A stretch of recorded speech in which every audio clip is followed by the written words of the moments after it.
이 시간 우리 하나님 말씀 함께 보도록 하겠습니다. 요한복음 9장 1절부터 우리 12절까지 함께 보도록 하겠습니다. 요한복음 9장 1절부터 12절까지 함께 읽도록 하겠습니다.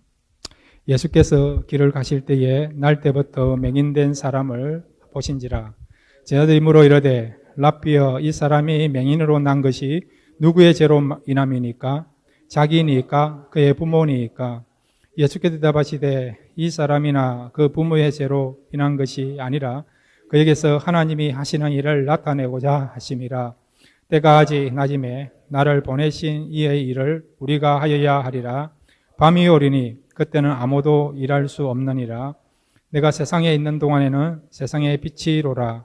이 말씀을 하시고 땅에 침을 뱉어 진흙을 이겨 그의 눈에 바르시고 이르시되 실로못에 가서 씻으라 하시니, 실로함은 번역하면 보냄을 받았다는 뜻이라. 이에 가서 씻고 밝은 눈으로 왔더라. 이웃 사람들과 전에 그가 거린인 것을 보았던 사람들이 이르되 이는 앉아서 구걸하던 자가 아니냐. 어떤 사람은 그 사람이라 하며 어떤 사람은 아니라 그와 비슷하다 하거늘 자기 말은 내가 그라 하니, 그들이 묻되 그러면 내 눈이 어떻게 떠졌느냐. 대답하되 예수라는 그 사람이 진흙을 이겨 내 눈에 바르고 나더러 실로암에 가서 씻으라 하기에 가서 씻었더니 보게 되었노라. 그들이 이르되 그가 어디 있느냐. 이르되 알지 못하노라 하니라. 아멘. 이제 우리 같이 기도하겠습니다. 기도하실 때에 오늘 말씀을 통해서 우리의 영혼이 떠지게 해주시고, 또한 주님의 그 은혜와 주님이 주시는 진정한 생수를 맛볼 수 있는 그런 놀라운 변화와 생명 얻을 수 있는 복된 시간 될 수 있도록 말씀을 사모하시면서 우리 다 같이 주여 한번 부르고 함께 기도하시겠습니다. 주여. 아버지 감사합니다. 이 시간 주 앞에 나와서 예배드리며 말씀 듣기를 원합니다. 하나님이 우주를 창조하실 때 말씀을 창조하신 것처럼 오늘 이 말씀이 나를 새롭게 창조하는 어둠에 있던 나의 모든 심령들이 이제는 빛으로 나오는, 빛을 경험하는 귀한 시간 되게 하옵소서. 성령님 이 시간 찾아와 주옵소서. 한 분 한 분을 찾아와 주시고 한 분 한 분 마음을 만지시고 그 마음을 새롭게 해주시고 묶여있는 것들을 풀어주시고 닫혀있는 것들을 열어주셔서 다시 한번 진정한 평강과 자유와 기쁨을 누릴 수 있는 복된 시간 될 수 있도록 이 시간을 축복하여 주옵소서. 은혜 받기를 원합니다. 하늘 문이 열려서 주의 귀한 것을 보기를 원합니다. 하나님을 만나기를 원합니다. 하나님의 음성을 듣기를 원합니다. 성령의 임재를 경험하기를 원합니다. 성령의 불이 나타나는 귀한 시간 되게 해주시고 우리의 연약한 것들이 아버지 하나님 다시 한번 새롭게 강해지고 다시 한번 하나님을 사랑하며 하나님을 위해서 온전히 사랑을 고백하며 결단하며 말씀대로 살겠다고 고백할 수 있는 그런 놀라운 변화가 이 시간에 나도록 도와주옵소서. 말씀을 통해 은혜 받기를 원합니다. 성령님 이곳에 운행하여 주셔서 한 분 한 분을 사로잡아 주시고 다시 한번 말씀으로 우리를 일으켜 세워주시고 붙잡아 주시는 그런 놀라운 생명 역사를 경험하는 이 시간 되도록 축복해 주옵소서. 그렇게 할 줄로 믿습니다. 은혜를 사모하며 듣기를 원합니다. 예수님의 이름으로 간절히 기도드렸습니다. 아멘. 하나님 아버지, 이 시간 저희들 어린아이처럼 순전한 마음 가지고 말씀을 사모하며 듣기를 원합니다. 이 말씀이 나를 살리는 말씀이 되게 하옵소서. 나를 새롭게 하는 말씀이 되게 하여 주옵소서. 나의 상한 것을 치유하는, 회복하는 그런 말씀이 되게 하여 주옵소서. 오늘 말씀으로 다시 한번 하나님을 더욱더 사랑하며 세상 속에서도 하나님께서 주신 그 사명을 끝까지 붙잡고 새롭게 도전하며 새롭게 출발할 수 있는 귀한 시간 될 수 있도록 말씀 가운데 역사하여 주옵소서. 말씀 듣기를 원합니다. 예수님의 이름으로 기도드렸습니다. 아멘. 오늘 말씀을 통해서 여러분이 더욱더 새로워지는, 새로움을 경험하는 귀한 시간 되시기를 바랍니다. 우리가 살아가는 가운데 고통이라는 게 있지 않습니까? 고통. 그런데 여러분, 사람이 겪는 고통 가운데 어떤 고통이 가장 큰 고통이라고 생각됩니까? 저는 앞을 못 보는 고통이라고 생각됩니다. 여러분, 앞을 못 본다고 한번 생각해 보세요. 그만큼 큰 고통이 어디에 있겠습니까? 빛을 한 번도 본 적이 없다. 그렇다고 한다면 그거는 죽는 그날까지 절망 가운데 사는 삶이라 할 수 있는 겁니다. 오늘 보면 날 때부터 맹인된 한 사람이 나와요. 그런데 이 사람이 예수님을 만남으로 회복되는 것을 보게 됩니다. 오늘 주님께서 이 요한복음에서 날 때부터 맹인된 사람을 고치시는데 이 표적은요, 6번째로 주님이 행하시는 표적입니다. 그래서 오늘 6번째 주님이 행하시는 이 표적을 통해서 우리에게 주시고자 하는 귀한 교훈을 함께 생각하도록 하겠습니다. 3가지를 함께 생각하겠습니다. 첫 번째로 한번 따라해 주시기 바랍니다. 고통에는 뜻이 있다. 예. 우리에게는 고통이 있지 않습니까? 그런데 어떤 경우는 여러분, 고통받는 사람들에 대해서 우리가 이해하지 못하고 우리의 어떤 편견과 선입견을 가지고 이 사람이 죄 때문에 고통을 당하고 있다라고 섣불리 우리가 단정 짓는 경우도 있지 않습니까? 어떤 사람은요, 저 사람이 얼마나 죄를 많이 지었기에 저런 어려움을 당하느냐, 그런 이야기를 하는 사람이 있지 않습니까? 물론 여러분, 죄 때문에 고통이나 고난이 있어요. 그렇지만 여러분, 죄로 말미암아 고통받았다 한다면, 죄로 말미암아 고통이 왔다고 한다면 모든 사람이 이런 고통을 당해야 되는 거 아닙니까? 오늘 본문에 보면 날 때부터 소경된 사람이 나와요. 죄로 말미암아 파생되었다 한다면 모든 사람이 그 죄의 결과로 말미암아 맹인이 돼야 되는 거 아닙니까? 그러니까 여러분, 우리가 함부로 죄 때문에 저 사람이 고통을 당하고 있다라고 함부로 이야기해서는 안 된다는 것입니다. 물론 성경에 보면 죄로 말미암아 고난을 받는 사람이 있어요, 여러분. 그렇지만은 그는 특별한 경우지 일부 사람에게 해당되는 것이지 모두에게 해당되는 내용이 아니라는 겁니다. 오늘 본문에 보면 예수님의 제자들도 예수님과 함께 길을 가다가 날 때부터 소경된 사람을 보면서 이렇게 예수님께 묻지 않습니까? 이 사람이 소경된 것이, 맹인된 것이 부모의 죄입니까? 자신의 죄입니까? 라고 이야기하지 않습니까? 그러니까 그 당시 유대인들은 이런 고통을 당하면 죄 때문에 그렇게 되었다고 생각하고 있다는 거죠. 유대인만 그렇습니까? 오늘 우리 한국 사람들도 그렇지 않습니까? 우리 한국도 보면 유교와 불교의 영향을 받아가지고요, 사람이 어려움 당하면 뭐라고 이야기합니까? 인간보다, 업보다, 그런 이야기를 하지 않습니까? 결코 여러분, 성도들은 그런 이야기를 하지 마시기를 바랍니다. 이 제자들 질문에 대해서 주님이 뭐라고 말씀하십니까? 오늘 성경 여러분, 요한복음 9장 3절 말씀 함께 읽겠습니다. 요한복음 9장 3절입니다. 함께 읽겠습니다. 시작. 예수께서 대답하시되 이 사람이나 그 부모의 죄로 인한 것이 아니라 그에게서 하나님이 하시는 일을 나타내고자 하심이라. 아멘. 날 때부터 이렇게 장애자 되고 날 때부터 맹인되었지만은 죄로 말미암아 것이 아니고요, 무엇을 위해서 이런 고통이 왔다고요? 하나님이 하시는 일을 위하여, 하나님이 영광을 받으시기 위하여서, 그 목적 때문에 우리에게 고통을 주신 것입니다. 여러분 지금까지 사는 가운데 이런 고통 때문에, 어려움 때문에 죄책감을 느끼거나 아직도 마음의 상처를 갖고 있는 분이 있습니까? 그런 상처로부터, 죄책감으로부터 자유하시기를 바랍니다. 왜 이런 고통을 주셨습니까? 여러분을 통해서, 여러분이 당한 고난을 통해서, 시련을 통해서 하나님이 하시고자 하는 일을 나타내기 위하여, 하나님이 영광을 받으시기 위하여 여러분에게 고통을 주시고 시련을 주신 것을 믿으시고 인내하시고 믿음을 가지고 고통을 바라보시면 고통이 변하여 기쁨이 되고 찬송이 되고 감사가 되고 하나님께 영광 돌릴 수 있는 그런 역사가 나타나게 될 줄로 믿습니다. 구약에 보면 가장 많은 고난을 받은 사람 나오죠. 누굽니까? 욥. 욥은 여러분 1장에 보면 의인이 됐어요. 의인. 정말 믿음이 좋은 사람입니다. 그런데 욥은 얼마나 많은 고난을 당했습니까? 7남매를 다 잃어버리고요, 그 다음에 재산도 다 잃어버리고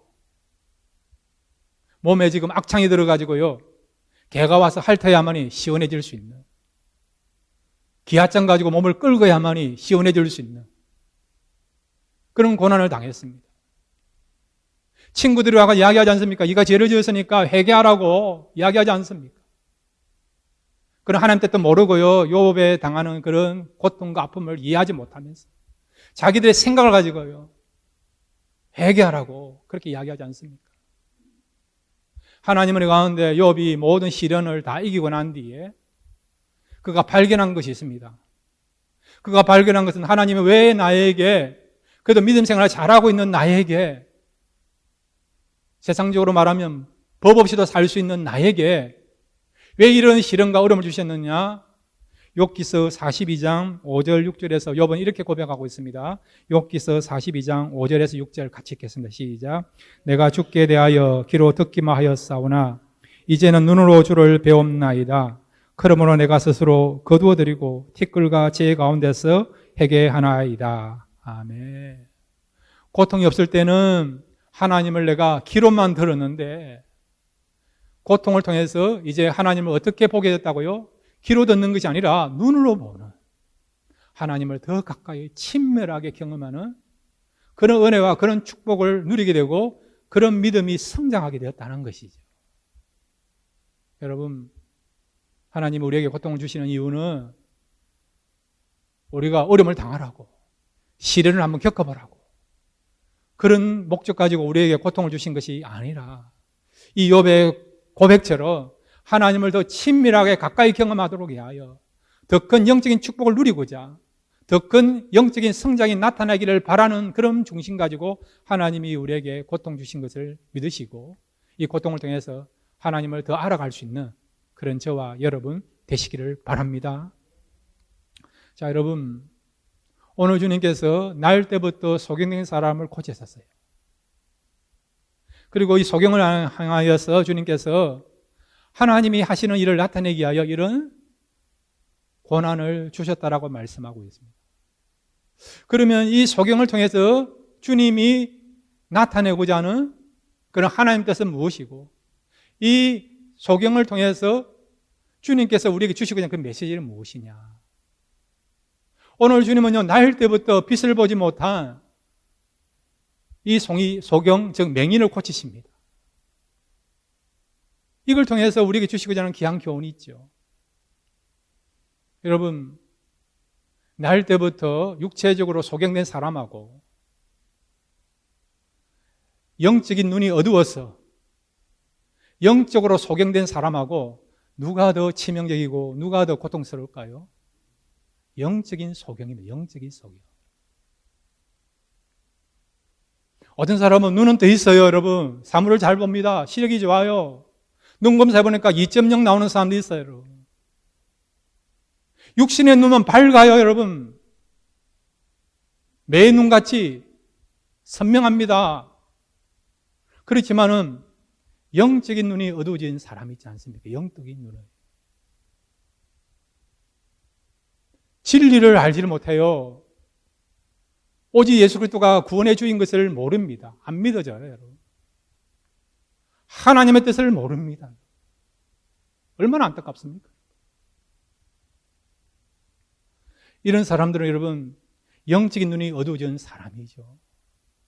영적인 소경이라 할 수 있는 것이죠. 그래서 주님은 오늘 육신의 그런 소경된 사람을 고침을 통해서 영적인 눈이 어두워져 있는 영적인 소경을 고치시는 주님이신 것을, 진정한 우리에게 빛을 보여주시고 진리를 우리에게 가르쳐 주시고 진리이신 주님을 알게 하기 위하여 날 때부터 소경된 사람을 고치시는 이런 놀라운 역사를 행하시고 있는 것을 보게 되는 겁니다. 성경에 보면요, 하나님이 혼미한 영을 주셔 영적인 눈을 뜨지 못하도록, 영적인 세계를 경험하지 못하도록 하는 그런 사람도 있어요. 그렇지만 여러분은 예수 그리스도가 나의 구주이신 것을 믿으시죠? 그리고 여러분이 말씀을 통해서 하나님의 영광을 보고 계시지요? 그리고 여러분, 하나님 뜻을 행하려고 노력하고 계시지요? 그렇다고 한다면 여러분은 어떤 사람이냐?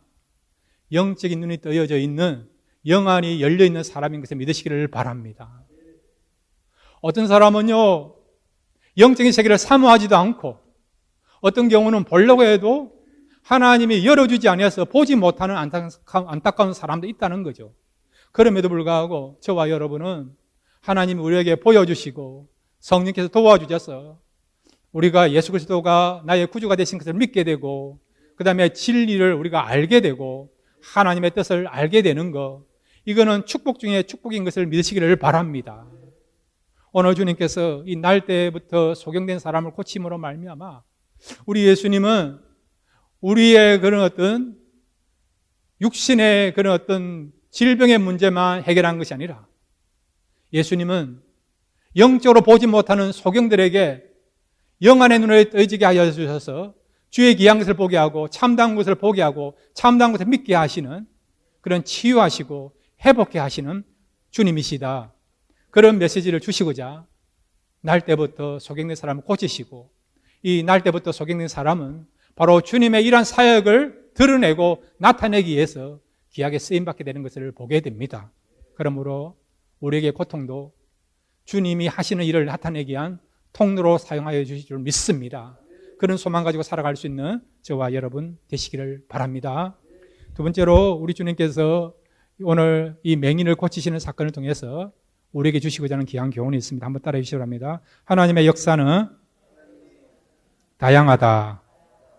예, 오늘 성경 여러분 요한복음 9장 6절에 7절을 같이 읽겠습니다. 시작.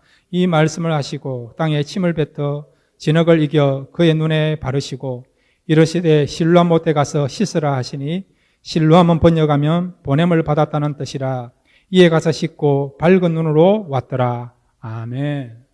주님이 이 맹인을 향하여서 명령하십니다. 어떻게 하시느냐? 실로암 못에 가서 씻으라고 말씀하십니다. 그 전에 주님께서 어떤 행동을 하십니까? 주님이 직접 침을 뱉어서 진흙을 이겨서 이 맹인의 눈을 바르세요. 그리고 맹인으로 하여금 어떻게 합니까? 실로암 못에 가서 씻으라고 말씀하고 있습니다. 예수님이 보통 병자를 고칠 때 어떻게 하십니까? 가장 많이 하시는 방법이 어떤 방법입니까? 안수하시죠. 그죠? 안수하시죠. 그 병자의 몸이나 한부에 손을 대시고 안수하지 않습니까? 그런데 어떤 경우는 주님께서요, 말씀만 하시는 경우도 말씀만 하시는 경우. 백부장의 그는 종이 죽었을 때에, 종이 지금 병이 들었을 때에 어떻게 하십니까? 그 집에 가는 도중에 백부장 집에서 나와서 예수님의 그 집에 들어가는 것을 만류하니까, 허락지 아니하니까 예수님께서 길가에서 말씀하셨더니 말씀만 해도 이 백부장의 하인이 낫는 것을 우리가 알고 있지 않습니까? 그럼에도 불구하고 주님이 지금 오늘 본문에 보면 어떻게 하십니까? 침을 뱉어서 진흙을 이겨 그 진흙을 이 맹인의 눈에 바르셔요. 그러고 난 뒤에 실로암 못에 가서 씻으라고 말씀하지 않습니까? 예수님 왜 이렇게 하셨느냐? 다 메시지 때문에 그래요. 그리고 하나님의 역사는 다양한 거예요. 말씀으로 하는 경우도 있고 한부에 되는 경우도 있고 안수하는 경우도 있고 어떤 경우는 누굽니까? 나만 같은 경우는 그냥 요단강에 가서 7번 씻으라. 그렇게 또 명령만 하시는 경우도 있다는 거죠. 우리는 신앙생활하다 보면 우리의 경험을 가지고 이번에는 하나님 이렇게 역사하실 것이다. 다음번에는 또 이렇게 역사하실 것이다. 우리의 경험을 가지고 하나님 역사를 제안하는 경우 있어요, 여러분. 추측하는 경우 있지 않습니까? 영어로 말하면 guess하는 경우 있지 않습니까? 여러분, 하나님 역사는 우리의 생각과 우리의 판단을 뛰어넘어서 다양하게 역사하시고 다양하게 은혜를 베풀어 주신 것을 믿으시기를 바랍니다. 그러면 굳이 예수님께서 왜 이 사람에게 말씀으로도 얼마든지 회복해 줄 수 있고 치유할 수 있음에도 불구하고 구태연하게 진흙을 발라서 그 다음에 실로암 못에 가서 씻으라고 이런 명령을 하시고 이런 방법으로 지금 이 사람을 고치시느냐? 여기는 강력한 메시지가 있죠. 자, 여러분, 이 맹인의 눈에다가 진흙을 바릅니다. 그러면 누가 보더라도 저 사람은 앞을 못 보구나, 맹인이구나 알 수 있는 거죠. 그렇지 않습니까? 진흙을 바르니까 앞을 못 보지 않습니까? 앞을 보려고 하니까 막혀 있는 거 아니에요. 이거는 누가 보더라도 저 사람은 지금 앞을 못 본다, 맹인이다 알 수 있는 겁니다. 그러니까 이 사람은 하여금 자신이 지금 맹인인 것을, 병자인 것을, 문제를 갖고 있는 것을, 고통을 갖고 있는 것을 드러내라는 거죠, 여러분. 용기를 내서 드러내라는 것입니다. 만약에 진흙을 바르지 않은 상황이라면 얼마든지 내가 맹인인 것을 감출 수도 있는 거예요, 여러분. 겉만은 모르는 거죠, 여러분.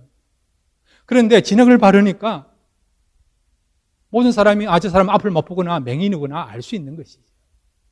본인도 마찬가지예요. 본인의 고통을 감추지 말고 드러내라는 겁니다. 그런 드러내는 노력과 수고가 필요하다는 것이죠. 그리고 주님께서 어떻게 합니까? 실로암 못에 씻으라고 말씀하지 않습니까? 순종을 요구하는 것이죠. 왜 순종을 요구하느냐? 순종하면 하나님의 역사가 나타나기 때문에, 순종하면 주님의 말씀이 진리이고 진실인 것이 증명되기 때문에, 그래서 모든 사람들에게 주님의 말씀에 대해서 순종하면 반드시 결과가 나타나고 역사가 나타나구나, 그래서 말씀대로 우리가 순종해야겠구나, 이런 마음을 가지고 말씀을 받아들이고 순종하도록 하기 위하여서 주님은 이 맹인에게 실로암 못에 가라고 명령하고 있는 것입니다.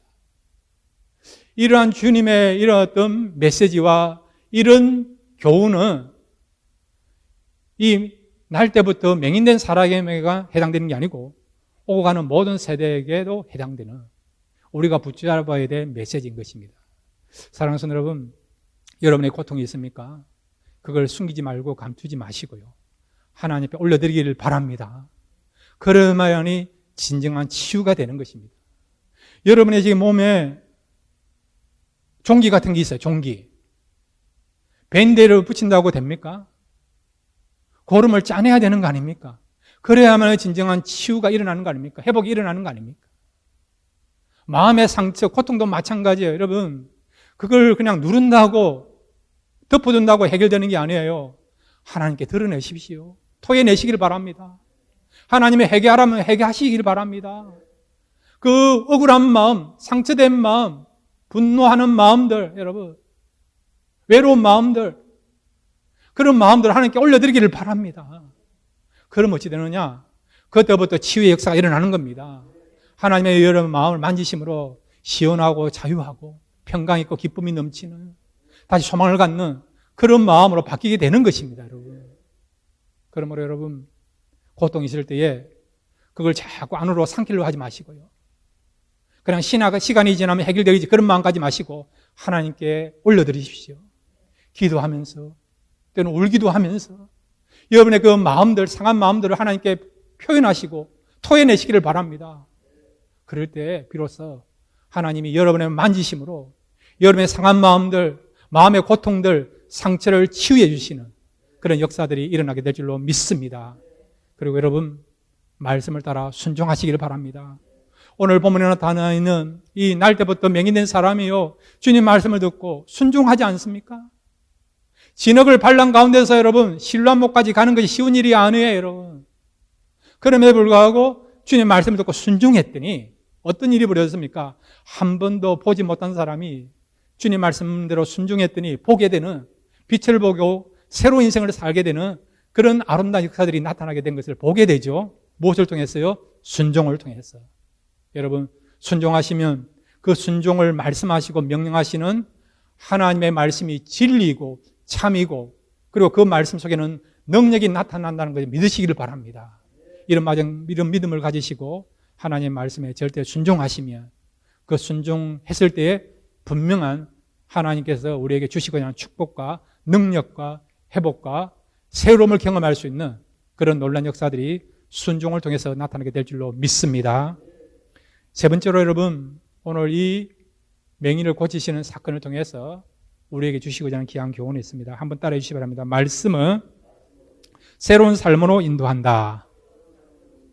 예, 주님은 날 때부터 이 맹인된 사람에게 어디로 가라고 명령하십니까? 실로암 못에 가서 씻으라고 말씀하고 있습니다. 왜 실로암입니까? 오늘도 우리 중에 조금 전에 실로암 노래 부르죠. 힘있게. 한국에 여러분 군대에서 제일 이렇게 유명한 노래가 실로암이다. 실로암. 5천 명이 모여가지고 막 춤을 추는데 얼마나 열정적으로 하는지. 왜 실로암입니까? 실로암. 다 이유가 있어서 주님께서 실로암에 가라고 말씀하고 있는 거죠. 실로암 물이 효과가 있어서 그렇습니까? 다른 어떤 물보다도 그 물 속에 가서 목욕을 하거나 씻으면 빨리 나을 수 있는, 잘 나을 수 있는 효능이 있어서 실로암 못에 가라고 말씀하십니까? 진흙도 마찬가지죠. 진흙을 왜 바릅니까? 진흙 속에 효능이 있어 그런 겁니까? 아니에요, 여러분. 다 메시지. 이 실로암 못에 대한 유래를 제가 말씀드릴게요. 이 실로암 못은 히스기야 왕 때에 예루살렘 성 밖에 기혼이라고 하는 샘이 있었습니다. 샘. 그 기혼의 샘을 예루살렘 성에 살고 있는 사람은 식수로 사용했어요. 그런데 아수르가 쳐들어온다고 생각하니까 아수르가 쳐들어오면 식수를 성 안에 있는 사람들이 공급을 못 받잖아요. 물을 못 마시면 생활에, 목숨에 지장을 받지 않습니까? 어려움을 당하지 않습니까? 물이 얼마나 귀합니까? 그래서 이 히스기야가 어떻게 했느냐? 아수르 사람들이 이 기온샘을 차지하지 못하도록 어떻게 해요? 지하에다가 터널을 뚫어서 터널을 빠서 이 기온샘을 예루살렘 성 안으로 끌어들이게 된 것입니다. 그래서 이 기온샘이 예루살렘 성 안으로 들어와서 예루살렘 성 안에 있는 사람들이 이 기온샘의 물을 식수로 사용할 수 있도록 만든 연못이 바로 실로암 연못이에요. 실로암 연못. 그래서 여러분 성경에 이 기온샘이나 그 다음에 실로암 연못이나 똑같은 의미를 갖고 있는 것입니다. 자, 먼저 여러분 우리가 열왕기상 1장 33절에서 34절을 같이 읽겠습니다. 열왕기상 1장 33절에서 34절입니다. 함께 읽겠습니다. 시작. 왕이 그들에게 이르되 너희는 너희 주의 신하들을 데리고 내 아들 솔로몬을 내 노새에 태우고 기온으로 인도하여 내려가고 거기서 제사장 사독과 선지자 나단은 그에게 기름을 부어 이스라엘 왕으로 삼고 너희는 뿔나파를 불며 솔로몬 왕은 만세수를 하옵소서 하고. 아멘. 다윗이 죽기 이적전에 후계자를 선정하는데 솔로몬을 후계자로 선정하였어요. 솔로몬을 이제 다윗을 이은 새로운 이스라엘의 왕으로 삼고 왕을 위한 대관식을 하게 되었습니다. 어디에서요? 기온샘에서. 예루살렘 성 밖에 있는 예루살렘 사람들이 식수로 사용하고 있는 기온샘에서 솔로몬을 왕으로 삼으면서 왕을 위한 대관식, 침식을 하는데 그 침식을 한 장소가 어디입니까? 기온샘이에요. 기온샘. 예루살렘 성 안에서도 할 수 있는 거 아니에요, 여러분. 왕궁에서도 할 수 있는 거 아니에요, 여러분. 그럼에도 불구하고 왜 다윗은 그의 아들 솔로몬을 자기를 이은 자기 왕으로 인정하고 선정하고 솔로몬을 위한 왕이 대관식을 하는데 그 장소를 왜 기온샘을 했느냐? 여기에 의미가 있는 것입니다. 그 다음에 여러분 우리가 이사야 8장 5절에서 6절입니다. 이사야 8장 5절에서 6절 함께 읽겠습니다. 시작. 여호와께서 다시 내게 말씀하여 이르시되 이 백성이 천천히 흐르는 실로암물을 버리고 르신과 르말라야의 아들을 기뻐하느니라. 아멘. 여기 실로암물이 무엇입니까? 기온샘에서 실로암못까지 연결하는 기온샘에서 실로암못까지 흐르는 그 물이 뭐라고요? 실로암물입니다. 실로암물. 그런데 그 당시 유다 백성들이요 실로암물을 버리고 르신과 르말라의 아들들을 기뻐한다. 이 말은 북이스라엘과 아람을 더욱더 신뢰하는 삶을 살았다는 거죠. 실로암물을 버리고 그것을 무시하고 저버리고 오히려 세상의 그런 힘과 권력을 추종하면서 그것을 바라보면서 그것을 추구했다는 것입니다. 여기 기온샘이나 실로암 물이나 동일한 의미를 갖고 있는 것이죠. 그것은 무엇입니까? 바로 하나님과 하나님의 말씀을 가리키는 것입니다. 다윗이 솔로몬을 자기 왕으로 선정하고 대관식을 할 때에 그 장소를 선정한 것이 바로 기온샘이라는 거예요. 그건 어떤 의미입니까? 바로 이 샘은, 이 물은 생명의 근원 아닙니까, 여러분? 우리의 생명의 근원은 누구십니까? 하나님 아닙니까? 그리고 성도들의 생명의 근원은 무엇입니까? 하나님의 말씀 아닙니까? 그러니까 솔로몬에게 너는 하나님 말씀을 너의 삶의 생명의 근원으로, 축복의 근원으로, 능력의 근원으로 삼아라는 것이죠. 그렇게 하면 어떤 일이 벌어나고요? 하나님이 너와 함께 하셔서 너를 축복하시고 너를 도와주시고 너를 위대한 하나님의 사람으로, 위대한 왕으로 만들어주신다는 것을 말씀하고 있는 것이죠. 그런 메시지를 담고 다윗은 솔로몬에게 기온샘에 가서 왕이 되기 위한 대관식을 하라고, 거행하라고 명령하고 있는 것입니다. 여기 이사야서에 나와 있는 실로암물도 마찬가지죠. 이 백성들이 실로암물을 저버렸다는 겁니다. 무엇을 저버린 것입니까? 하나님과 하나님의 말씀을 저버린 것이죠. 그 결과로 말미암아 이 남유다는 북이스라엘과 아람의 공격을 받아서 나라가 큰 어려움을 당하는 그런 시련을 겪게 되는 것입니다. 주님이 오늘 이 날 때부터 맹인된 사람에게 실로암에 가서 씻으라고 명령하신 이유에는 그 목적에는 분명한 뜻이 있는 것이죠. 바로 실로암은 바로 하나님과 하나님의 말씀을 우리에게 상징하기 때문에 우리를 회복하게 하고 우리를 새롭게 할 수 있는 그런 능력과 치유의 통로가 되는 것은 바로 하나님밖에 없는 것이고 하나님 말씀만이 우리를 회복할 수 있다, 새롭게 할 수 있다. 그런 메시지 차원으로 주님께서는 실로암에 가서 씻으라고 말씀하고 있는 것입니다.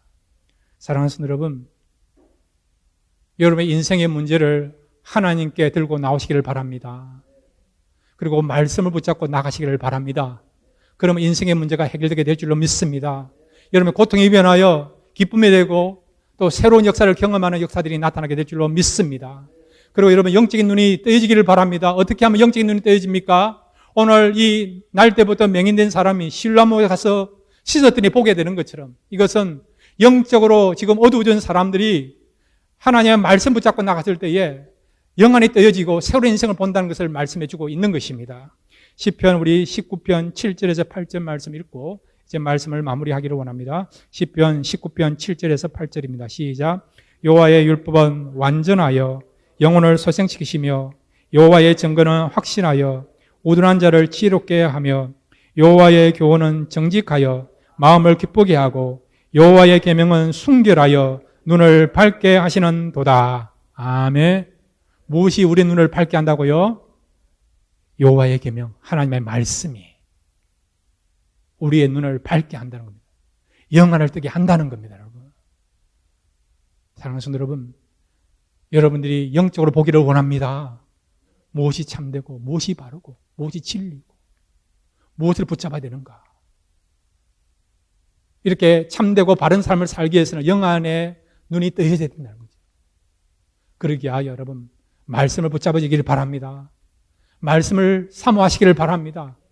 그럴 때 여러분 여러분의 영안이 뜨여져서 하나님 원하시고 기뻐하시는 그런 아름다운 삶을 살아가는 그런 저와 여러분이 될 줄로 믿습니다. 이번 한 주간 하나님을 의지하시고 말씀을 통해서 새로운 인생을 살아가시는 그런 저와 여러분 되시기를 주님의 이름으로 축원드립니다.